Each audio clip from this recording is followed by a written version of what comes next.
So I've been playing Glass Rose.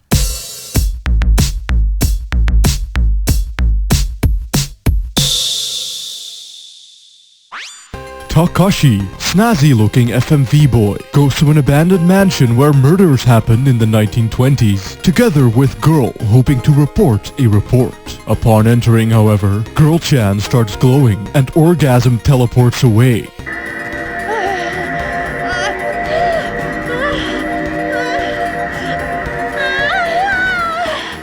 Struck with bewilderment, Takashi promptly does the same and soon finds himself in vague Japanese flashbackville, where he learns that he is still within the mansion, only now it isn't abandoned, and that he is the outcast son of the wealthy owner who had been murdered dead, and also that he might die in like 3 days and that he's in the 1920s now.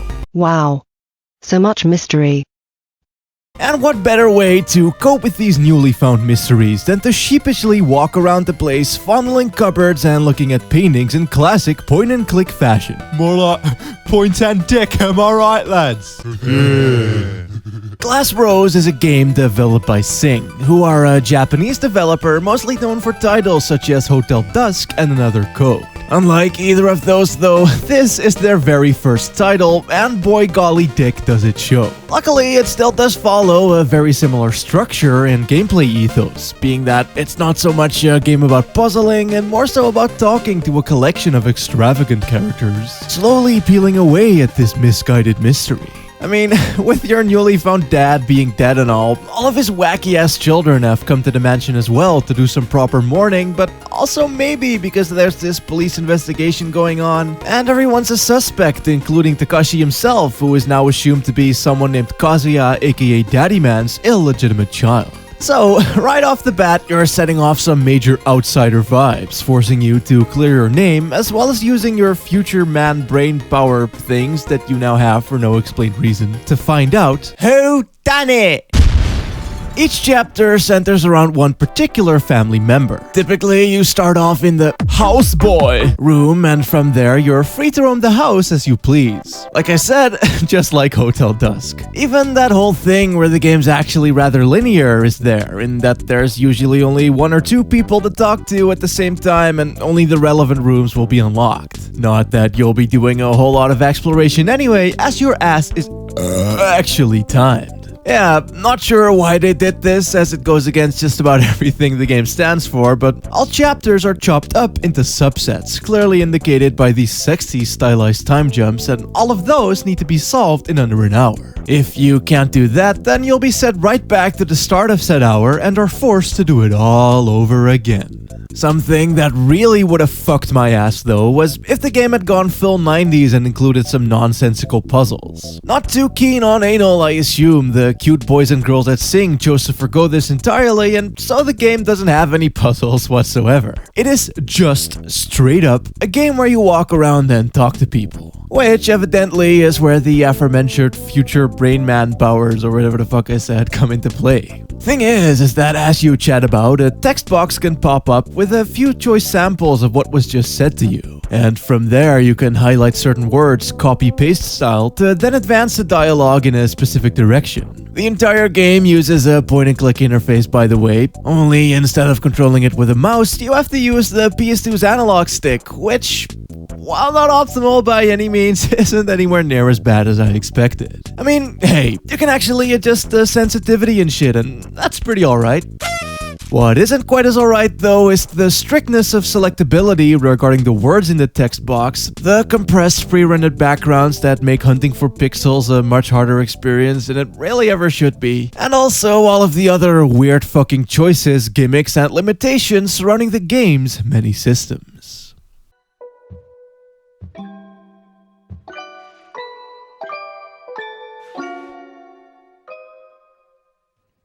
Hello there.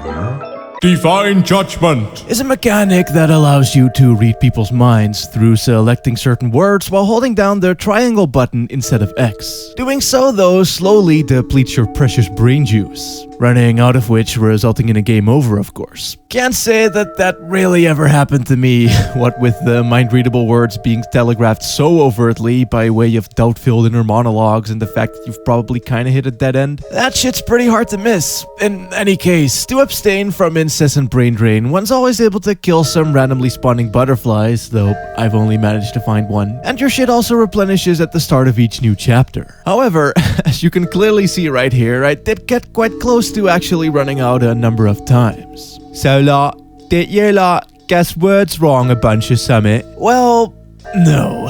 See, the mind-reading meme isn't the only thing running poor old Takashi dry, as this Rose of Glass also has these things what I could only describe as point-and-click QuickTime events. Which, yes, is exactly as bad as it sounds. Imagine lovingly fondling a cold dead corpse and expecting to be on your merry way after having reached your critical climax. But suddenly, the entire room catches on fire. The frame freezes and you're left with but a split second to make one life-altering choice. Or, you know, just to click whatever popped up on screen. Moments like these tend to come entirely out of nowhere with not but a single warning whatsoever, which I get that may very well be the point, but as I alluded to already, flunking them will set your ass right back to the start of the titular scene, only now with considerably less brain points. Despite catching me off guard a few times though, I did only fail the first one. Yet, I still dread to think what my life would have been like had I gone through the pain of actually having to replay one of the game's entire chapters. As, yeah, while the game is fun for reasons I will most assuredly get into later, it's also really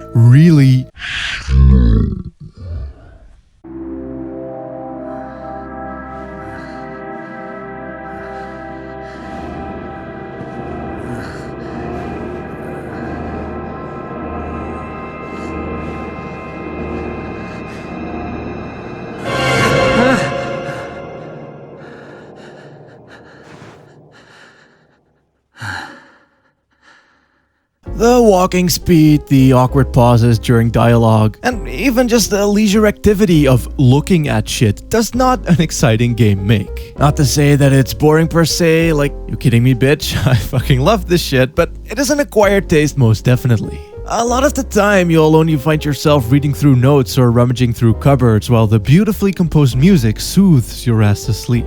It's not a very challenging game either, it's just, well, it just wasn't designed very well. Besides the timer pausing during conversation, or when the game is actually paused, or that double-clicking something far away results in a cheeky teleport, thus not having to endure the walking speed, and the ability to change the cursor sensitivity, most of the game's mechanics don't seem to gel well with its presentation and the overall style of gameplay. Again, it's a comfy-ass adventure game with a timer. It's a game about exploration, but you can only enter like 4 rooms at a time, only one of which actually having something relevant, and lastly, it is a game where the only actual mechanic is the dialogue system, yet said dialogue system is horribly fucking broken. There's a bit of a disconnect, so to say, between what's going on in the actual conversation and the words that one's expected to select. A good example of what I mean with that is this bit, where your boy, Mr. Man over here, alludes to a character called Takako not being the type of person to commit suicide. "There's no way," he said, so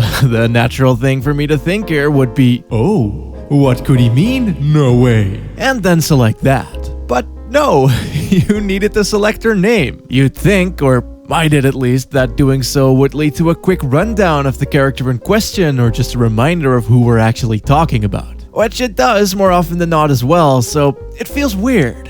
Most of the time, it just ended up with me throwing all investigative sense out of the window and right down the toilet, resorting to randomly guessing words instead. Which would have been a quick and cheap option to brute force if it wasn't for the fact that it's also really particular about formatting. Like here! Selecting his own life, not okay. Selecting life with a period at the end, also not okay. But just life on its own, totally fine. What? Conversations have multiple levels to them as well, leading to a lot of aimless word picking or shameless walkthrough usage. It's really unintuitive, basically. Which is sad as tits, as I actually quite like the hands-on idea of dealing with in-game conversation like this, especially when the few times where it does work, it is totally fucking engrossing.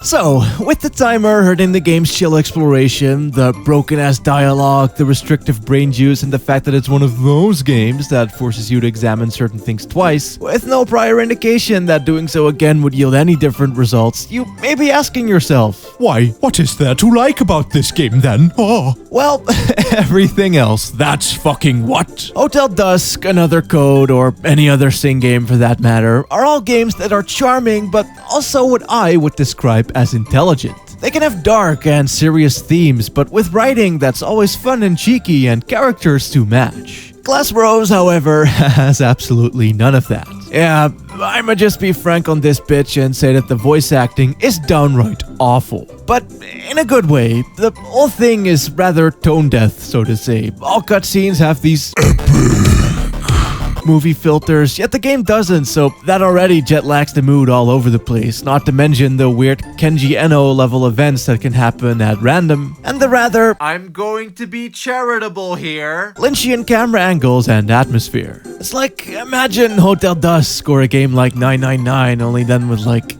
Resident Evil's voice cast reading all of the lines. Wow, what a mansion! And hey, shit looks kinda nice too. I mean, yeah, the pre-renders could not be compressed to shit, and the character models also look rather derpy and could do with a bit more anti-aliasing, but considering how old and low budget this boyo is, I'd say that it's quite admirable how its artistic direction still manages to come through. The entire mansion is filled to the brim with tons of tiny little bells and whistles, and the god rays always peering through the many windows coat the whole thing in this dusty-ass sunlit gloom. It's opulent, but clearly not lived in by enough people to keep shit as tip-top as one might want. And they really did a good job in conveying that, I say. Especially with the soundtrack that's entirely composed with mellotron instruments. A mellotron being an organ-like thing that used tape-recorded samples of other instruments to typically make music like...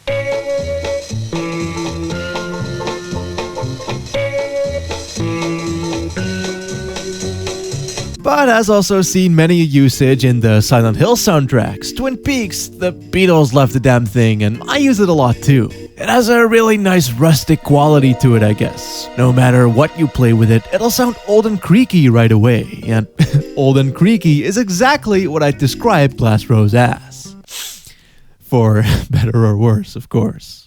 Being the children of a super-duper millionaire man called Denimon, who wears a totally non-creepy villain mask, dudes are going to end up being a bit fucked. Most of them are assholes, really rude, and they hate you. But some are just confused, to say the least. All in all, you really are the only sane person up in this place. Well, assuming that sane means has superpowers, no personality, and only speaks in questions. Cause, yeah, in a very, very stark contrast to later Cing protagonists, Takashi is about as blank of a slate as you can slate.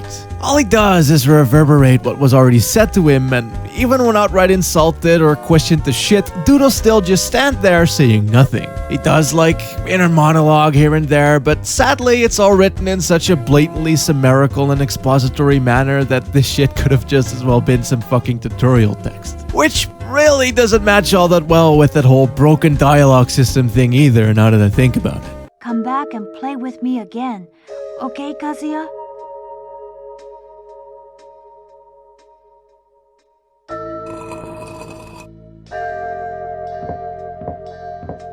It is definitely funny though. It's one of those games where I was grinning intensely the moment gobs were opened. And for what it is, the mystery it presents is genuinely quite interesting despite its presentation. There's a very nice, and I know I say this a lot, sense of progression to you slowly peeling away at the whodunit plotline. Every conversation will lead at least to... Every conversation will yield